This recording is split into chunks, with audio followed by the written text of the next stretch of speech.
from the broadcast center at BCIT's Burnaby Campus. This is All Talk Radio.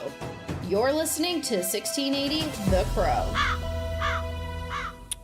A very good morning and thank you for joining us. I'm Jagar Azlali with your 10 o'clock news update on 1680 The Crow. On Halloween night, Metro Vancouver neighborhoods experienced a surge in fireworks complaints, generating nearly as much noise on social media as the pyrotechnics themselves. Numerous posts on various platforms documented an evening filled with continuous explosions extending well past midnight, despite bans and restrictions on Halloween fireworks in certain municipalities. Residents expressed frustrations with the effectiveness on enforcement measures and cited an evident lack of adherence to the bans. Common grievances included pet owners describing their distressed dogs and cats frightened by the loud noises and explosions. Many Metro Vancouver municipalities limit Halloween fireworks through permit requirements, fees, and specific time restrictions, with some, such as Vancouver and Pitt Meadows, imposing outright bans except for sanctioned community events. The City of Vancouver has unveiled its long-term vision for the West End waterfront, outlining plans for the next 30 years. This comprehensive vision considers factors such as the area's growing population, climate change, rising sea levels, and reconciliation efforts. Among the proposals, there's a plan to elevate the ground level along the waterfront by 1 meter from Stanley Park to the Burrard Bridge. Additionally, the vision includes measures to enhance the resilience of beach and park spaces against storms and droughts. The plan also envisions expanded amenities featuring a new bathhouse building and a welcome center at English Bay Beach. These changes will be gradually implemented over the coming decades as part of Vancouver's capital planning process. Langara College instructor Natalie Knight has been placed on leave after making controversial remarks at a rally in Vancouver. During her speech, she described Hamas's attack on Israel as amazing and brilliant. Knight is an active member of a revolutionary mass organization in East Vancouver called United in Struggle, which aims to unite workers, Indigenous people, and oppressed individuals against the ruling elites. Langara College responded to the situation by stating that they were investigating the matter. However, in a later statement on Tuesday evening, it was revealed that Knight was placed on leave. The college emphasized that her personal views expressed during the public event do not represent the college's stance. The statement asked for patience and understanding during the ongoing confidential investigation, acknowledging the significant impact this situation has had on the community. Holly Fraser, owner of Punk Rock Pastries in Burnaby, is still in awe and overwhelmed after being crowned the winner of this year's Halloween Baking Championship on the Food Network. As the only Canadian contestant on the show, she secured a $25,000 prize. Her victory has been met with an outpouring of support, leaving Fraser in disbelief. During the competition, she showcased her talent with a series of eerie cakes and treats that garnered significant attention on social media. This win has not only been a personal triumph, but has also significantly boosted sales at Punk Rock Pastries, tripling business since her appearance on the show. A man has been charged in connection with a disturbing incident in Aldergrove, BC. An out-of-control car crashed into the Aldergrove Community Police Station. Gulthar Singh Gill has been charged with dangerous operation of a motor vehicle causing bodily harm. Court records indicate he is in custody until a bail hearing on November 2nd. Gill, identified as a mixed martial arts fighter and the head coach of Mamba MMA Gym in Abbotsford, has cancelled classes until further notice. Witnesses reported a woman being dragged from the driver's side of the car involved in the incident. No Canadian citizens are on a list of more than 400 foreign nationals being allowed to leave Gaza and cross into Egypt. Canadian passport holder Asil Sharab says she hasn't been able to make contact with Canadian consular officials due to communication disruptions in Gaza. We heard yesterday that the borders will be opening at 7 a.m. So we came here hoping to leave. We have a little hope to leave and save our lives. Today's exodus marks the first time people are being allowed out of Gaza since Israel launched its retaliatory war on Hamas last month. Let's take a look at the weather now, as looking at the forecast, a mix of sun and cloud with a high of 11 degrees today. Showers are expected to begin in the evening and continuing into the morning, so it might be a bit of a messy drive in the morning. Make sure to plan and wear clothes accordingly. That's all for your 10 o'clock news update. I'm Jagar Azlali. Stay safe, stay healthy, and stay listening to 1680 The Crow, as Philip Kovacevic is coming up real soon.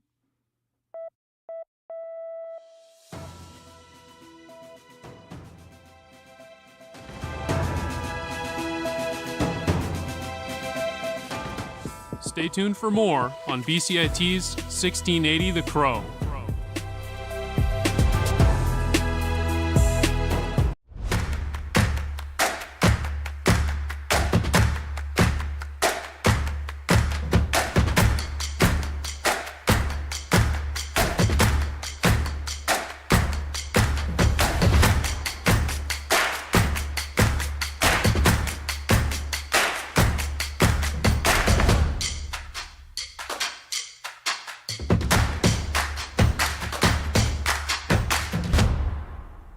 everything is changing to digital. Everything is online. People aren't just waiting for the 6 o'clock news anymore. People want their news right now. They want to be able to go onto their smartphone, onto the internet, and see the news that they want to see.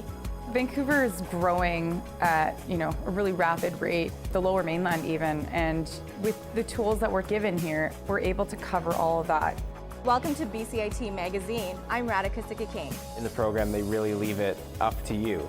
I mean, the help is there when you need it, figuring out how to use the programs like Premiere, Audition, and figuring out how to use the cameras.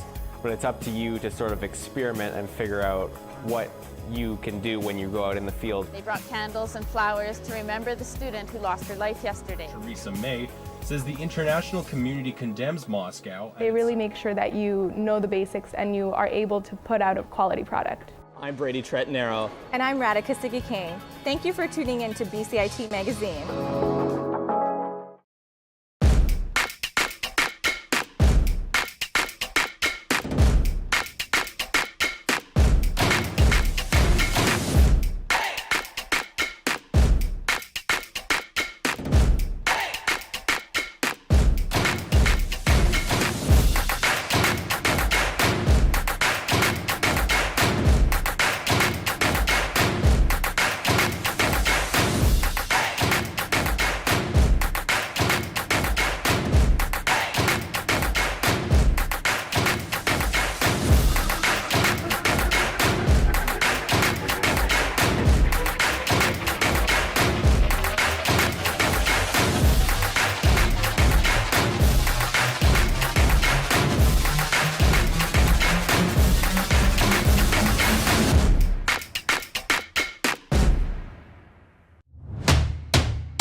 Welcome to For the Record. I'm your host, Jocelyn Chappelle, and today we're diving into decomposition and the important role insects play when examining dead bodies.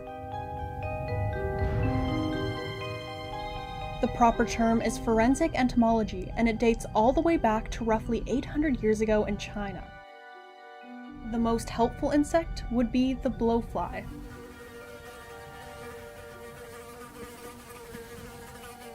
Today, the science is still used and is the most accurate way of determining time of death if a person has been dead for 3 or more days.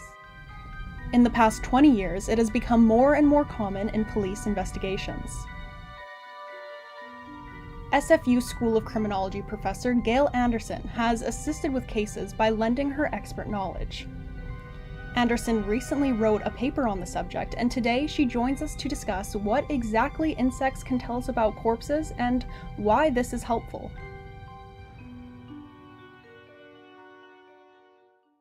What role do insects play in determining a person's time of death?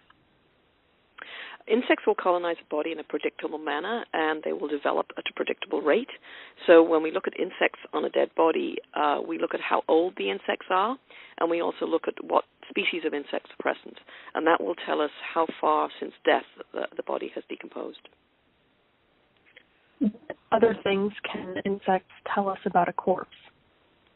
Well, insects can do a lot of other things as well as time of death. We can work out whether the body's been moved from one place to another, usually by the killer moving the body, or whether the body's been disturbed, again, usually by the killer coming back to the scene of the crime. We can work out whether the victim used drugs or perhaps was poisoned. We can work out the presence of wound sites when they're no longer visible to the naked eye. We can even identify the victim. In some cases, you'll find a scenario where you believe somebody's been murdered, but there is no body present. But if you look at the insects that may have dropped off the body when perhaps the killer moved the body, you can get the DNA from the victim, the food source, back from the insects. How is this information used to help police, and how long have they been using insects to help determine these different sort of things? So it's actually an extremely old science. It's been used, I'd say, in modern forensic science in Canada, probably since the 60s, and most commonly since the 70s and 80s and on since then. How has the science changed over the years? Basically by learning a lot more about it, by understanding a lot more about insect colonization and what kind of species will colonize in different times, developing development rates, understanding much more about the relationship with the insect and the body and the bacteria that live on the body. So primarily just understanding a great deal more. Back in the 60s and 70s, there wasn't much knowledge about it. There wasn't much sort of strong scientific research behind it. But since, I'd say, probably the 80s and onwards, research in this area has just exploded. So we know a great deal more about the insect relationship with the dead body. On that note, are there any type of insects that have been discovered in recent years or just overall that are more helpful than others in getting information about corpses? Well, the most valuable insects are the blowflies, the Calliphoridae, because they arrive very shortly after death if the conditions are appropriate. So when they come really, really quickly, they're the ones that we are primarily going to be using to estimate the elapsed time since death. Now, the research paper, it really dives into this topic. What sparked your interest? The ability to be able to use my science to help others and to help solve crimes. Now, what is the first thing that happens to the body when someone dies? Well, immediately after death, obviously the blood stops flowing, and there's no longer oxygen going into the tissues, etc. So you get a cascade of different medical biological changes that take place as alga mortis, as the body starts to cool, going down to room temperature, basically, or the ambient temperature. Rigor mortis, as there's no more oxygen there and lactic acid starts to build up and the muscles become stiff. Liver mortis, as the blood stops flowing, so starts dropping to the lowest parts of the body. Obviously, the body's cooling. There's a lot of bacterial activity. We all have a lot of bacteria in us already, naturally, and they're usually helpful bacteria. But after we die, they help to break the body down. So there's a cascade of different biological features that are happening as the body starts to break down. Now, I had one last question. I saw in the paper that insects can also be an indicator if a victim used drugs or was poisoned. Would you mind briefly touching on how that works? Yeah, it's very simple. I mean, you are what you eat, and so if they're eating tissue that is laden with, say, cocaine or methamphetamine or something like that, then you simply analyze the maggot just as you would a piece of liver or a piece of muscle tissue. So it's not something the entomologist would do, it's something the toxicologist would do. The insects just become an extra toxicological specimen. And what makes them special is that in many cases, once the body is fairly decomposed, then you can no longer get drugs from the body itself. But the insects are alive, they're fresh, so they can still be analyzed. That wraps up today's For the Record. I'm Jocelyn Chappelle. Thank you for joining us, and be sure to tune in tomorrow.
Everything is changing to digital. Everything is online. People aren't just waiting for the 6 o'clock news anymore. People want their news right now. They want to be able to go onto their smartphone, onto the internet, and see the news that they want to see.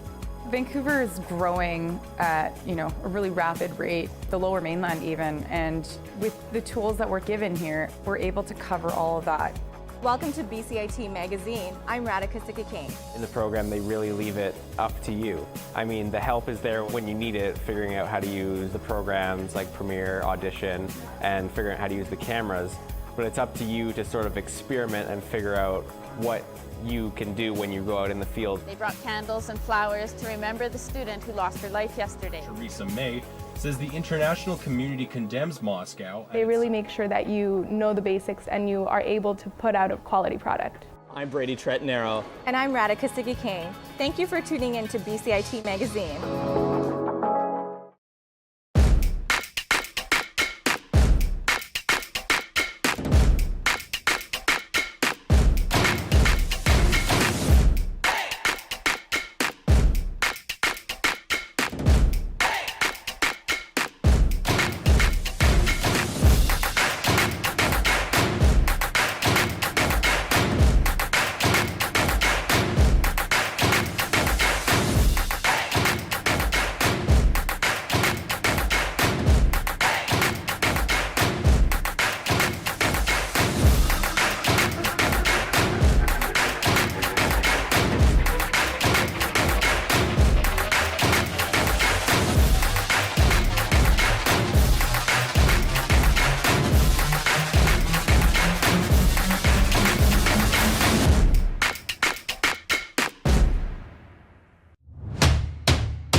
Everything is changing to digital. Everything is online. People aren't just waiting for the 6 o'clock news anymore. People want their news right now. They want to be able to go onto their smartphone, onto the internet, and see the news that they want to see.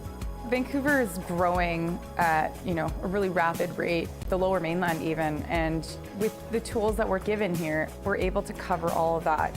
Welcome to BCIT Magazine. I'm Radhika Sikakane. In the program, they really leave it up to you. I mean, the help is there when you need it, figuring out how to use the programs like Premiere, Audition, and figuring out how to use the cameras. But it's up to you to sort of experiment and figure out what you can do when you go out in the field. They brought candles and flowers to remember the student who lost her life yesterday. Theresa May says the international community condemns Moscow. They really make sure that you know the basics and you are able to put out a quality product. I'm Brady Tretnero. And I'm Radhika Sikakane. Thank you for tuning in to BCIT Magazine.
From the Broadcast Center at BCIT's Burnaby Campus, this is All Talk Radio.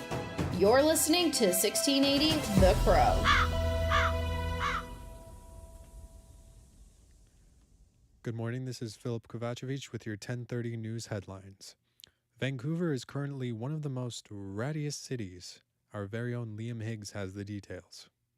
Vancouver and 4 other BC municipalities are in the top 20 of the rattiest cities in the country. Burnaby, Richmond, Surrey, and Coquitlam are also on this list.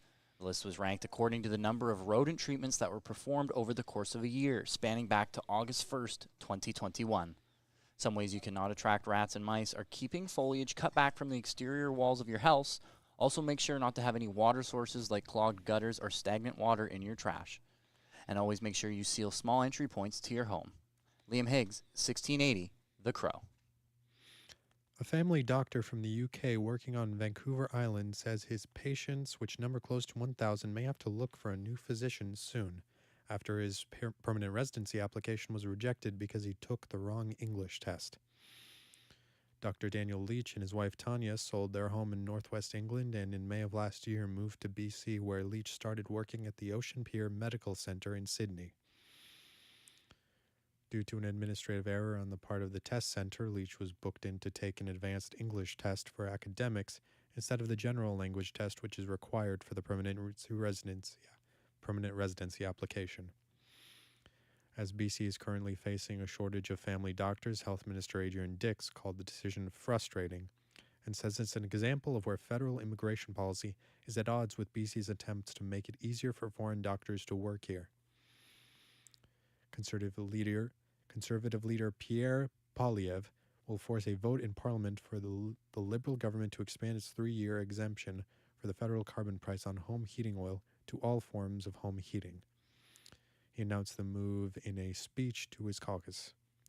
Trudeau unveiled the pause last week, which led to pushback from Alberta and Saskatchewan that mainly heat their homes using natural gas. The Common Sense Conservatives have put forward a motion in the House of Commons extending the pause on home heating to all Canadians everywhere. Around a third of the homes in Atlantic Canada still use home heating oil, which is much higher than the rest of Canada. Heading into his weekly caucus meeting, Prime Minister Justin Trudeau says Poilievre has no plan to address climate change, saying that means he has no plan for the economy. Kentucky Governor Andy Beshear says a man has died after he and a co-worker were trapped beneath a collapsed 11-story building being demolished at an abandoned coal mine preparation plant. Kentucky Emergency Management says the building at Martin Mine Prep Plant in Martin County collapsed at around 6:30 p.m. Tuesday, trapping the workers beneath multiple floors of concrete and steel, and teams worked to rescue them. Officials say several rescuers were inside the rubble as part of the official rescue effort. Officials didn't release details about the extent of the other man's injuries. For the second day in a row, Israeli airstrikes have hit apartment buildings in a refugee camp near Gaza City. The government run by Hamas says there are multiple fatalities and injuries as a result of the strikes. However, no numbers have been released. In Ottawa, Prime Minister Justin Trudeau spoke out about the effects on civilians caught in the crossfire. We, of course, continue to unequivocally condemn Hamas's abhorrent terrorism, and Israel has the right to defend itself. But the price of justice cannot be the continued suffering of all Palestinian civilians. Trudeau says Canada is working on getting Canadians and their families out of Gaza. No Canadian citizens were included in a list of more than 400 nationals being permitted to leave Gaza for the first time since Israel launched its retaliatory war on Hamas militants more than 3 weeks ago. And now for the weather. It'll be mainly cloudy this afternoon with a temperature high of 11 degrees Celsius, and tonight we'll be seeing some rain with a high of 8 degrees Celsius. Those were your news headlines for 10:30. Philip Kovacevic, 1680 The Crow.